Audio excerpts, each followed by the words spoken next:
Welcome, everyone, to the Mind Viking. I am your host, Eric Engberg.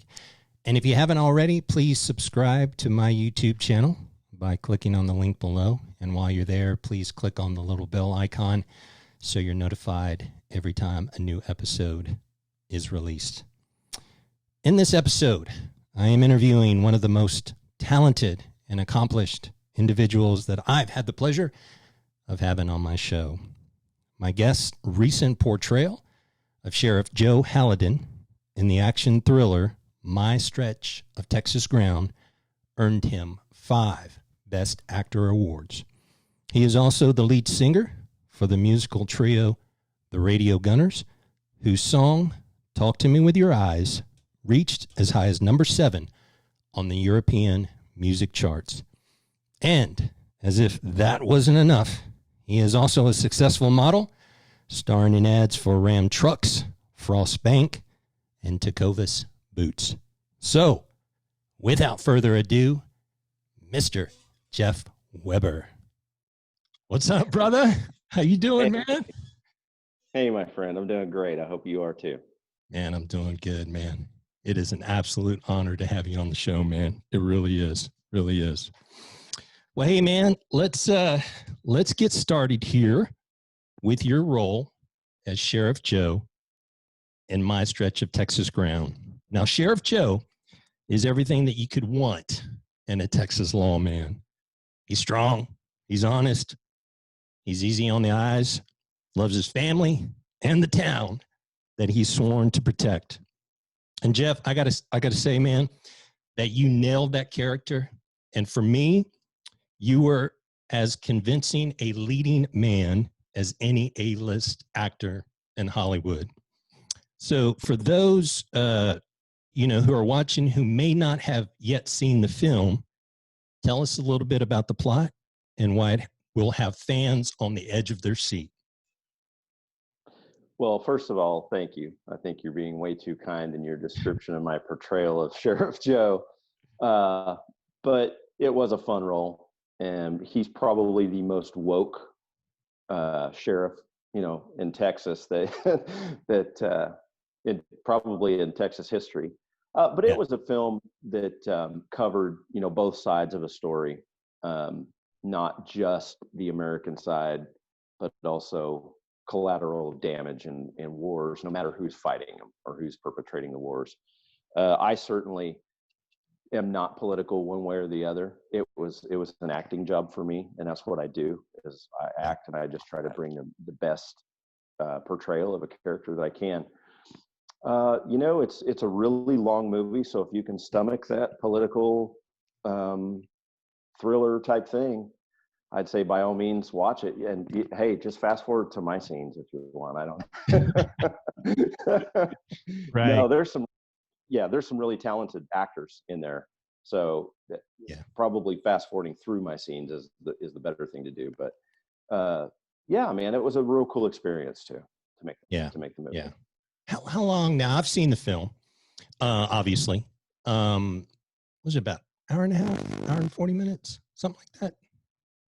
Yeah, there's a couple different cuts of it, so I'm not sure which one is like for public consumption. What is it on Amazon? I think you can see it. Yep, that's where I saw it. Yeah, definitely. So what did you connect with most with Sheriff Joe's character? Because it did seem to come, pretty natural for you.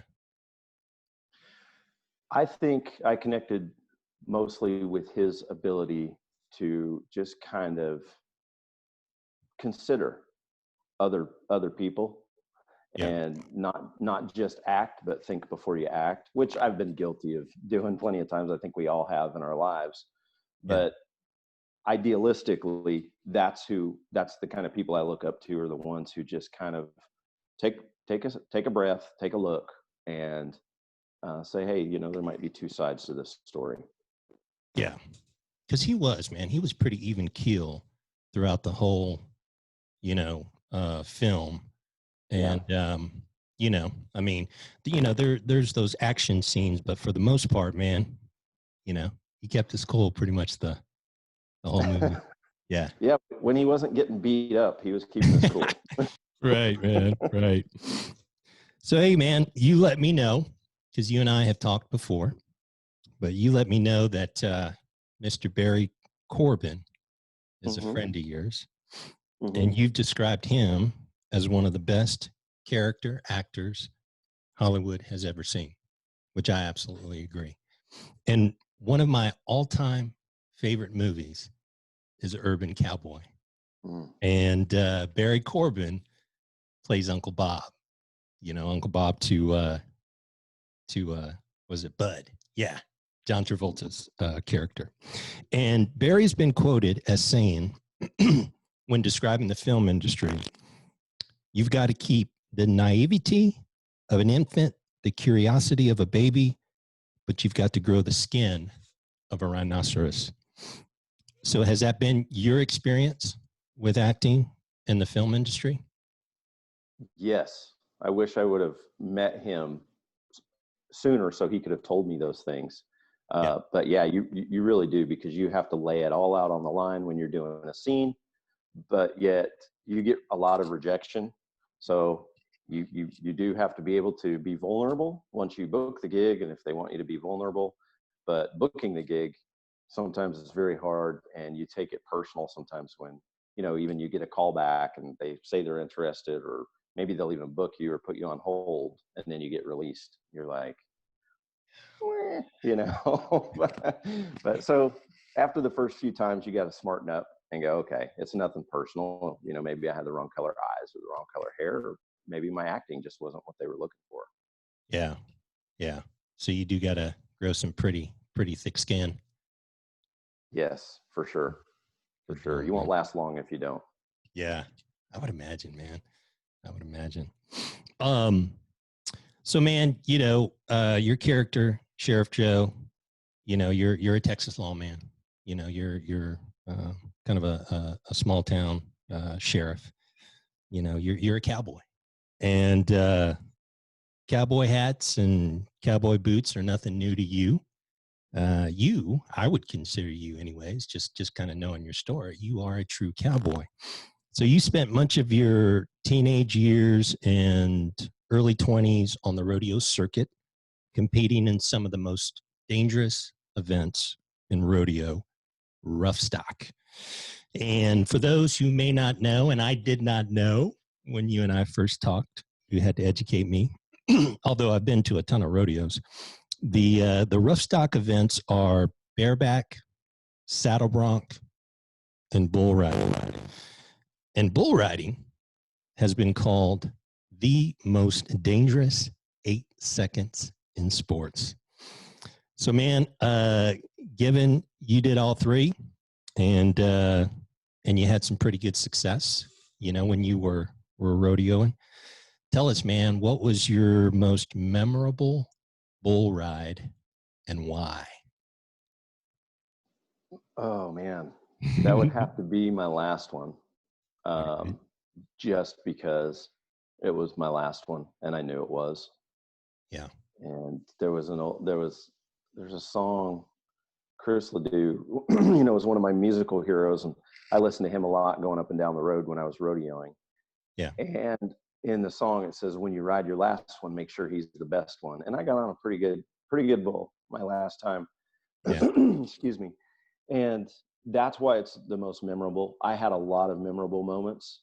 And let me clarify, me being successful in that sport means that I survived it. Yeah. The guys nowadays, they're making like millions of dollars. And Yeah. we were just happy to be able to buy a hamburger once a day and have a little gas to put in our tanks. Right. Yeah. Yeah. Leave, walk in the arena. I would imagine that was a successful ride. Yeah, man. Yes. Yep. Yeah. And I did, we used to call it covering him. If you cover your animal for the 8 seconds, we call it, you go the full 8 seconds. Yeah. You covered your bull or whatever. So I did cover my last one. And Did you? yeah, he came right out of the chute, spun to the left really hard. He was a big crossbreed Simmental bull, which is, cross, excuse me, Bramer bull and some other Yeah. whatever you call them, breeds mixed in there. He was cool. Yeah. He was pretty. He was pretty. Yeah. I did some research, man. Those bad boys are friggin' heavy, man. Like 2 tons of really pissed off animal, man. Some of Yeah. them are, they vary in size, and some of them are little, and Yeah. those tend to be really hard to ride too, because we always used to say it's kind of like riding a fence post. But I'll tell you, when I did it, it was a lot different. Them bulls those guys get on nowadays in that like PBR, even in the Yeah. PRCA circuit and all that. Those bulls are really athletic now. They really buck hard. So I'm glad I did Yeah. it when I did. Interesting. Yeah. So even the bulls have gotten more athletic. I know athletes in general, you know, last, 3 or 4 decades, or just, every decade they're getting better, getting faster, stronger. Hey man, so I want to know this. So what was the most difficult part of bull riding? Was it waiting to get on, for them to call your name to get on the bull? Was it first, getting in the chute and climbing on the bull, or was it those crazy ass 8 seconds when you're actually riding it? Well, that's an interesting question, and I think every guy that you would ask would maybe give you a little bit different answer. Yeah. And so for me, it was the anticipation. Normally, the order of events would go the same in every rodeo. So when the barrel racing was just about over with, that meant the bull riding was coming up, and you could hear them loading the bulls in the chutes. That's when my motor really got running. And the most difficult part is just getting your mind right. Yeah. And because without believing you can do it and being prepared for every little split second reaction you got to do, it's not going to work out good for you. So being the Mind Viking, you should know that Yeah. you got to get your mind right, man. Yeah, you do, man. You do. Yeah. And actually, you saying that, that probably would have been, the toughest thing for me is just the anticipation, man. It's just the waiting around, hearing them, getting loaded up, and then knowing, hey, man, my name's going to get called. That would be, that would be tough, man. That would be tough. So now one of your rodeo buddies, a guy by the name of J.C. Wagner, was also a big musical influence for you. And when you guys weren't rodeoing, you and JC could be found behind the buck and chutes under the stars, picking and singing to all the pretty cowgirls.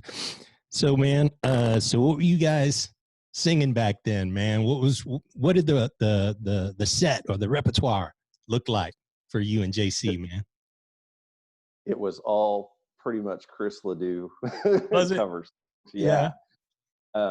We did our first band, and JC, by the way, he's kind of the guy that got me into playing guitar. Yeah. So I owe him a lot for, we didn't know any better. We were 17 years old or whatever.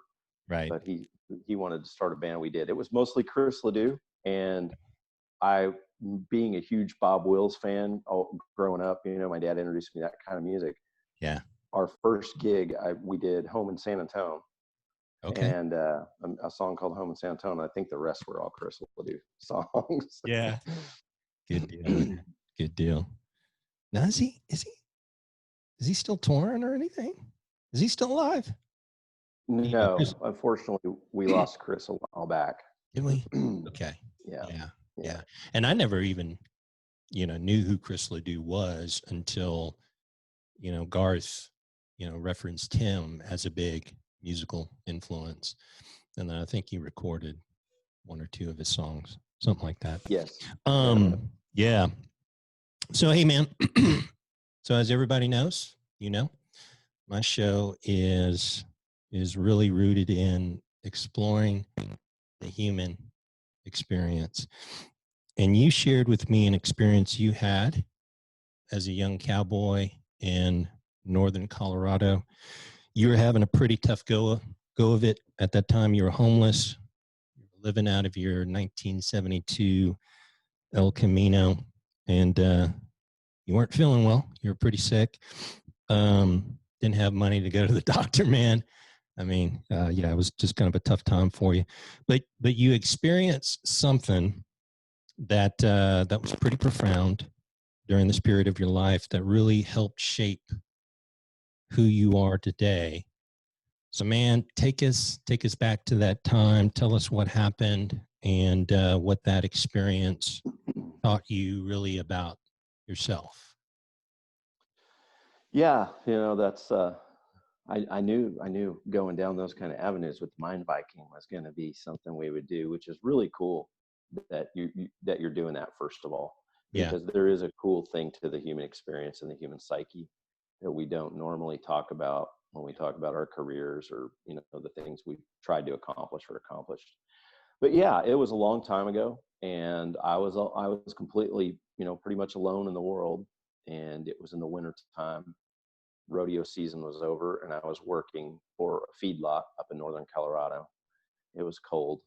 I had what I'm pretty sure was strep throat, very feverish, very sore throat. It wouldn't go away, wouldn't go away. yeah, I was sleeping in my El Camino, but we had this, I was a pen rider, what we called pen riders, and we would get on our horses every morning once all the cowboys got to work, and we'd go ride pens and take sick cattle out of the pens so that they wouldn't be mixed with the healthy cows and go treat them. Well, all the ones that we knew probably weren't going to make it that had a chronic disease or something, that was chronic to them, we would put in a chronic pen. And I would leave work with all the other cowboys at the end of the day, but I would get far enough away, make sure everybody left, and I'd go back because I didn't have anywhere to go. And that's where I would just sleep. And then in the mornings, I'd wake up, and they always thought I was the first one there because I was already there. yeah, But this one particular animal, I guess I was feeling pretty alone in the world. And we had pulled this steer that had a very chronic illness. yeah, And so, even as sick as I was, I would get out and I would, of course, when everybody was gone and nobody could see what I was doing, I would go and I would, make sure that the steer had water and try to feed him a little hay and do whatever. And I would just lay in there with him and hold his head. And I did that for a few nights. And luckily, I was in there when that steer passed away. And I know this is kind of a sensitive, story for a cowboy to tell, but yeah, at that moment when that steer took his last breath, I kind of felt a connection with the universe because I was yeah, very sick, and he comforted me. Being near him comforted me. He was another one of God's creatures, and I was too. And I don't think universally, I know human beings have the ability to reason, and our brains are set up a little differently, but I think that all living things are all living things. yeah, And so it was cool for me to feel a connection. That weird situation, a steer, in the middle of the night in northern Colorado, freezing my butt off with strep throat. I really felt a nice connection with the universe and yeah, our creator at that time. So it stuck with me. It stuck with me my whole life. Just remember that everything you encounter in your life, human beings, animals, plants, we're all connected. We're all part of the same story. yeah. So you were holding the steer when the steer took its Yes. last breath, right? Yes. Yeah, man. I Yeah. mean, that's got to change anyone. I mean, I've never been in that situation, or I've never seen any living creature, take its last breath. Yeah. But I would imagine that, yeah, it would change me from that point on, you know. So, and I think it's special, man, that you were there, man. I mean, and we're talking about a steer, and don't know how a steer feels or anything, or level of Right. consciousness or anything like that, but I would imagine the steer felt some comfort knowing, you know, that someone was there, So that's pretty cool, man. Well, thanks. Yeah, I don't know. And it sounds silly, but it's I don't think so, funny. man. Yeah. I Yeah. mean, well, when we go through life, so our memories as human beings, the smallest things can change us forever. Yeah. And we have to be aware of it. And like you said, people are made different, animals are made different. I'm sure there are some people that it wouldn't affect, which is fine. Yeah. But it showed me I had kind of that soft side to me, and an awareness, of that there's more than just me on the planet. Yeah. Yeah.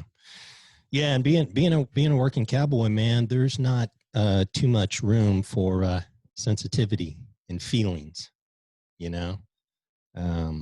So yeah, I would imagine that maybe in some way it kind of came as a surprise to you, I mean, because I would imagine, you're young and you're working with all these tough, rough and tough cowboys, and probably really hadn't allowed yourself to feel too much, and then to experience that. Yeah, nah, man, I think that's cool, and I appreciate you sharing that with us, man. All right. Yeah. Yeah. What's So that? yeah, right before we get to that part, let's make sure you put, hey, if there's any cowboys that rodeoed or worked with Jeff, please fast forward to the next segment. Right. Yeah.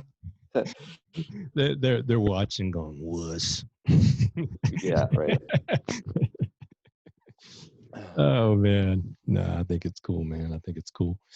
So hey man, so kind of towards the tail end of your rodeo days, and then right after your rodeo days, your music career really started to take off, and you found yourself in Nashville, where you signed a record and a publishing deal with Texoma Music Group. So, there's a ton of movies out there. You hear about all these stories. And recently I watched the Garth Brooks documentary, and, where he went to Nashville for the first time. He got chewed up and spit out, and came back to Oklahoma. So given you've been there, man, how, what was your experience like in Nashville? How stinking tough is it to really, make a name for yourself in Nashville, man? Well, it's tough, There's there are so many different stories, like you said, Yeah. and every story is different, but they seem to all also have a common thread. Yeah. There's definitely a machine that makes everything go round. And what was that from The Right Stuff? No bucks, no Buck Rogers. You got to have some money behind you. You've got to have. It's not like it wasn't like the old days in the 50s or 60s where there were actually people traveling the country looking to discover somebody. Yeah. You had to have something behind you. Luckily, I got picked up by an independent label.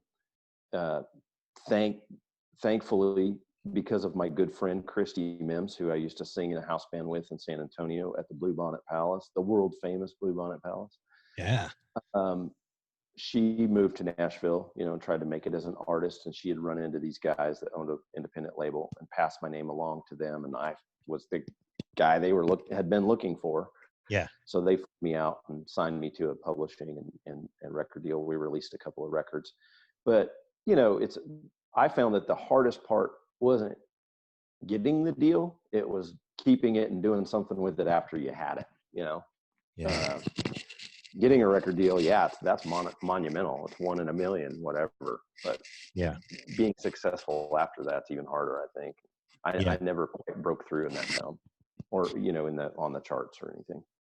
Yeah. Yeah. Cool. So one thing, man, we've chatted, several times now, and I've gotten a very good sense of, type of guy you are, and I would definitely say that you are one of the good guys, man, and you have a big heart, and you genuinely care about others.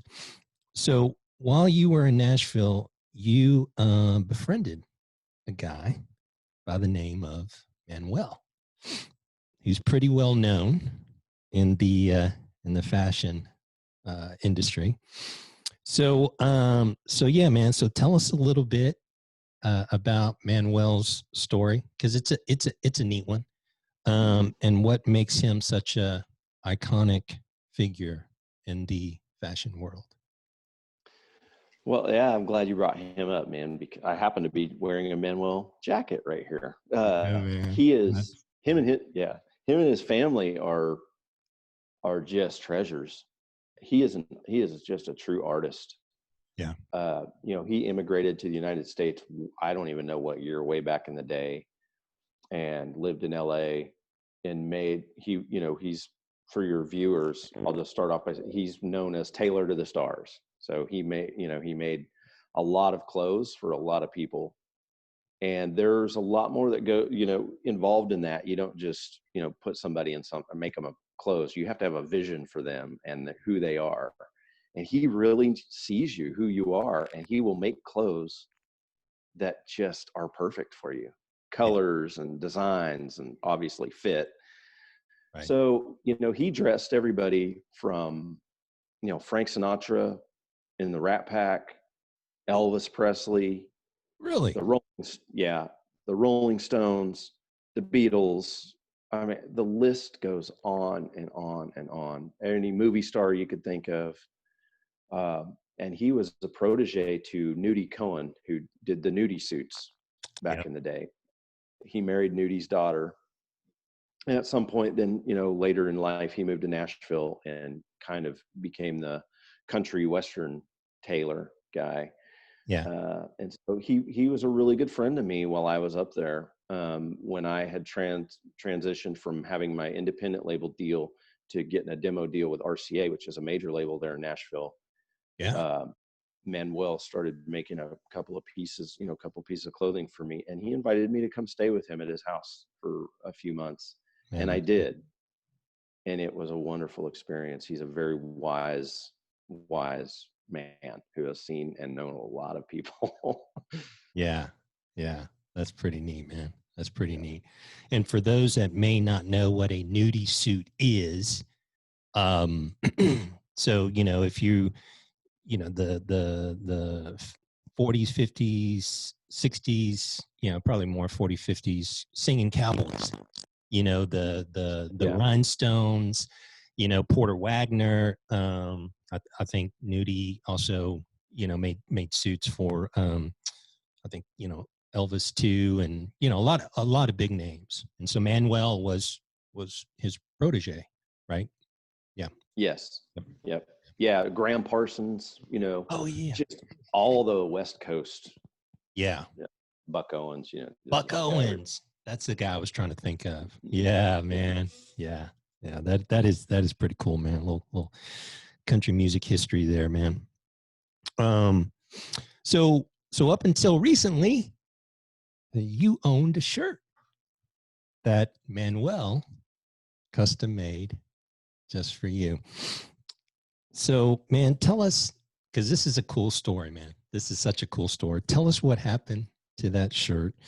Because, again, this story, man, I think, again, speaks to the kind of guy you are, big heart you got. But, yeah, tell us what did you ultimately end up doing with that shirt, man? And you're talking about I know what you're talking about. Yeah. So when I got cast in the film My Stretch of Texas Ground as Sheriff Joe, Yeah. I showed up to, you have to show up to wardrobe to get outfitted in your whatever you're going to wear in the movie. And as I got talking to the costume designer, Mitty Solis, who's a wonderful artist in her own right, we got to talking about Manuel. And she's a huge fan of Manuel's work and him as a person. And so I had brought in a bunch of the clothes that Manuel had made for me to show her. And she just loved them and loved them. Well, we filmed the movie. Her and I gleaned a very nice relationship. Her and her husband, Raul, as well, who, by the way, plays bass for the Radio Gunners now. Really? Okay. Which all happened afterwards. But at the end of the film, knowing how much she liked the Manuel stuff, I had a shirt that Manuel had made for me that was just a little too small for me now because I have grown a little since then. It's all the working out, right, man? It's all the muscles. Yeah, it was. Yeah, that's exact. Thank you. Neck's got too big, man. Thank you. I knew you'd save me there.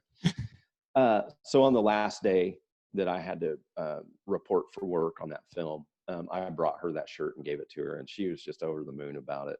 Yeah. Because I knew that she would appreciate it, and I couldn't wear it anymore. Yeah. Really cool shirt, by the way. So Yeah. yeah, man. Thanks for asking about that. That was a cool Yeah. memory of, because giving is so much better than receiving. Yeah, it is, man. And I got a feeling, man, that even if it did fit, I think you probably would have still given it to her, man. Just to see that smile Probably. on her face, man. You know? Probably. It had been on my mind. Yeah. Cool, man. Well, hey, so let's wrap up here with talking about another film that you starred in called A Deadly Charter.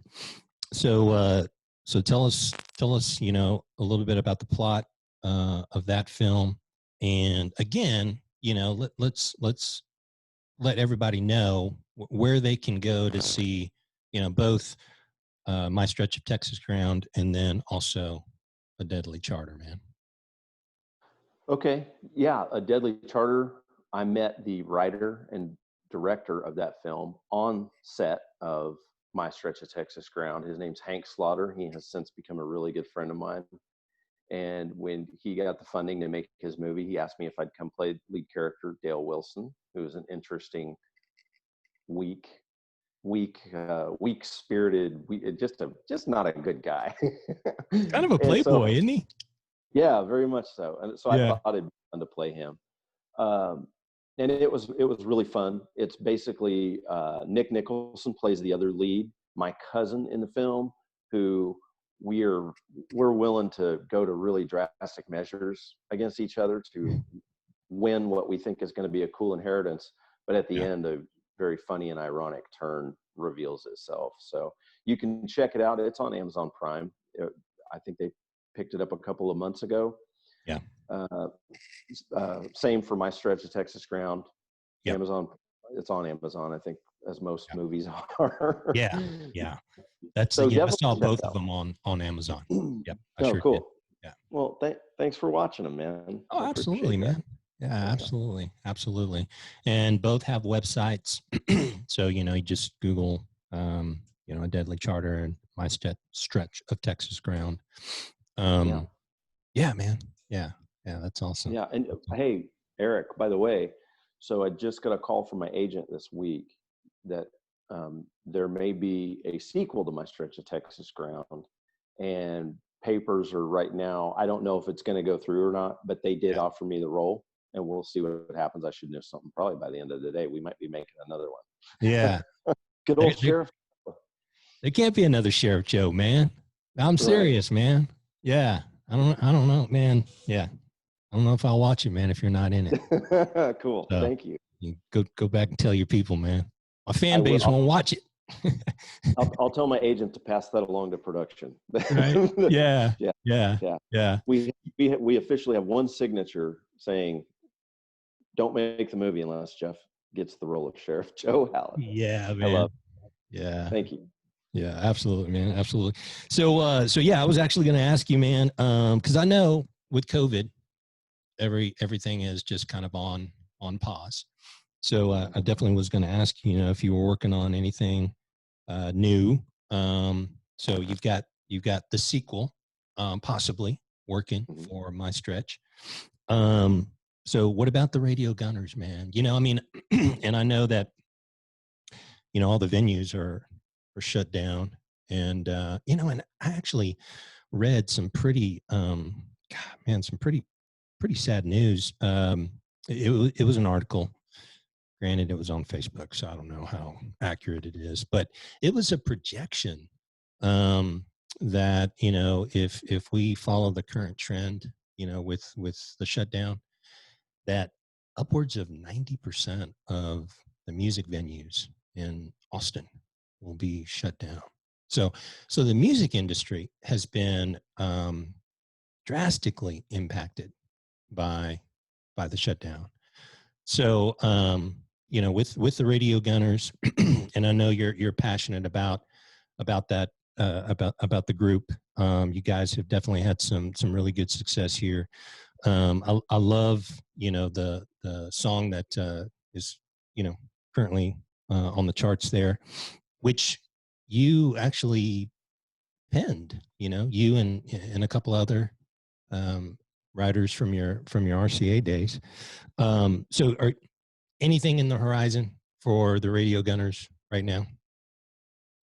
Yeah, we're actually well, and like you said, with COVID shutting everything down, we got to be really careful. But we're putting together a concept for a new video for another single that we want to release, because that's really all we can do. Nobody's playing anywhere, which is fine, which we shouldn't be. Right. It is very sad that something like that comes along and it can totally take. I mean, I know people where it's just already taken away their livelihood because they're artists, and whether it's in the movie business or music. But yeah, we're excited about a new video concept we have going. If we can follow the rules and film it under the current state rules or all the guidelines and all that, we're really looking forward to that, because we can still put music out on the different media platforms and radio. So really that's all we have left to do, and we're really hoping that things settle down soon so everybody can get back to playing live music. Yeah. Me too, man. I used to get out a lot to see live music, probably early 2000s, and really enjoyed it. Hadn't probably been out in like 15 years, become more of a couch potato. But yeah, man, I mean, it's just something about Austin that you count on all these iconic music venues being there when you decide to get out, see musical act that you like or something like that. So the idea that some of these may not be around here in a few months is, man, it's heartbreaking, man. It's heartbreaking. Yeah, it truly is. Yeah, it's very strange times we're living in. Can I ask you a question? Yeah, because this is the Mind Viking. Yeah, man. And this kind of leads into the human experience and going through what we've been through over the past, gosh, how long has it been? 5 months or whatever it's been. Where in your life were you when you decided you wanted to when you did want you wanted to do these podcasts and stuff? Like, were you inspired by one certain thing? I'm curious to know, because I love the human experience too. Like, Dude, can you tell awesome, me your story? man. Oh man, I appreciate that, man. Because I'm a talker, man. Yeah, I want to hear the story. Well, Your man, so as a realtor, my job with the group that I was with previously was I was a listing specialist. So I would go on appointments where I would sit down with a homeowner who wanted to know more about our company and what we did and why they should hire us. And and our group was a pretty successful group. So when things were really rocking and rolling, it wasn't at all uncommon for me to go on upwards of 5 to 7 appointments a week. So this is 5 or 7 times that I'm sitting down with folks, right, at their kitchen table, and hearing their story, and I'm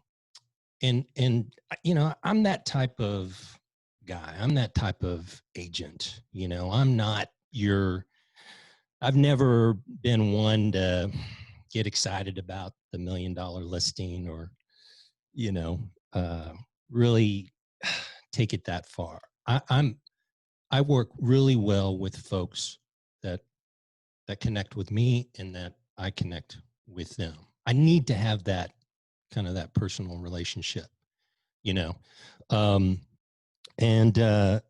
so it was 6 years of just hearing all of these, remarkable stories from, who, most people would probably consider just average people.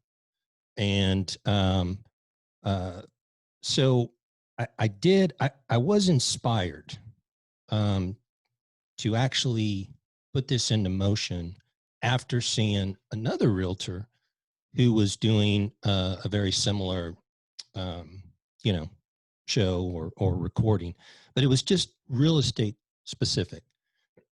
And, for the last, I don't know, 6-8 months, I've really gotten into watching podcasts, and I just really dig the, that one-on-one interaction, um, just going in depth with someone. Nothing's really scripted. I mean, it's just, two people talking. And so that has become kind of my entertainment. And just before I actually made the move or made the decision to do the podcast, and I call it a podcast, even though it's technically not a podcast, but at some point it will be a podcast. It was one of the last appointments that I went on when I was with my previous group.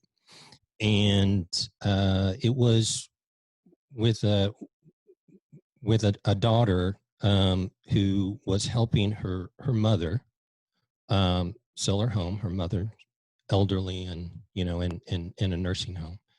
So I actually met her there at the property, and I saw all these photos on the walls, and a couple of statues and busts of this man. This man that had just a very had a ton of character. He had one of the big handlebar mustaches. And I remember asking her, who is that?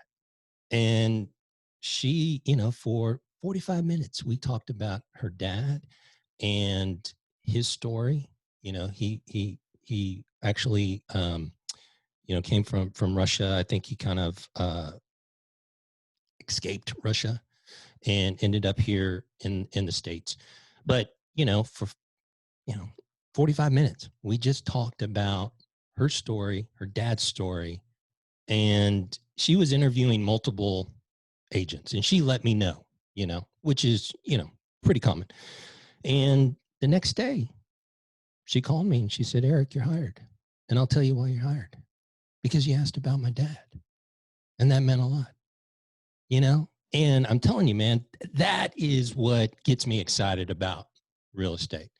And, she told me that, I mean, how could you not want to go to work for someone like that? Knowing that you have made that connection. So the wheels started going in motion. And I was like, you know what? I know so many people that I think have pretty neat, remarkable stories, but the chances of them ever having an opportunity to share it in an interview type setting to where they can actually share their experience, it's probably not that great. So, it just kind of all came together. And fortunately, that realtor who was doing, the real estate show, very nice guy. And he was generous enough to kind of mentor me as far as, hey, here's what I use. This is what you need. This is what it's going to cost you. He even, invited me over to his home office, and I got to see everything, and, was really good about answering all my questions. And and I knew I was going to do it because I couldn't stop thinking about doing it, man. I mean, it was 24/7, man. I woke up and I went to bed thinking about it. I woke up energized, man, going, hey, I get to work on this today, and then to meet, great guys like you, and to hear your story, to make the connection, and develop that friendship, and to support you, and to support anybody that comes on the show, because you guys are the stars, and the spotlight is on you, and and I just like doing it. Yeah, I just like doing it, man. Well, that's a great story, and you have to remember that the people who allow us to be in the spotlight are the spotlight, and so it's that same thing. We're all connected, man. We all allow each other to feel or do certain things. Some of them are negative, some of them are good. I'm all for doing good. Be kind to everybody, no matter what. Yeah. No matter what. Yeah. So that's a cool story, man. Good on you. That's great inspiration. And I know you well enough to know you're a people person. That's very cool. Yeah. Keep doing it. Man, I will. I may drive my wife batty in the process, because if I'm not working on real estate, I am working on this, and so it's 2 full-time jobs, but I really enjoy it, man. I really enjoy it. So hey, man, Jeff, brother, thank you for coming on the show, man. I appreciate you. I'm going to continue to keep following you, and keep looking for your name in the big lights, man. Well, I really appreciate that, and I'm going to do a shameless plug on your show. I want everybody to know that they can hear the Radio Gunners. It's Paul Shreve, Pete Nalda, and Jeff Weber, and those 2 guys are way more talented than I am, so I'm just glad to be a part of the band. We have our own Spotify channel. You can find us on, iTunes, Amazon, everything. Go out there, get you a couple songs. They don't cost much. We want to support local musicians here. We want to support all of the arts. Absolutely. So, Eric, thank you. Thank you so much for having me. And YouTube, you can find you guys on YouTube as well.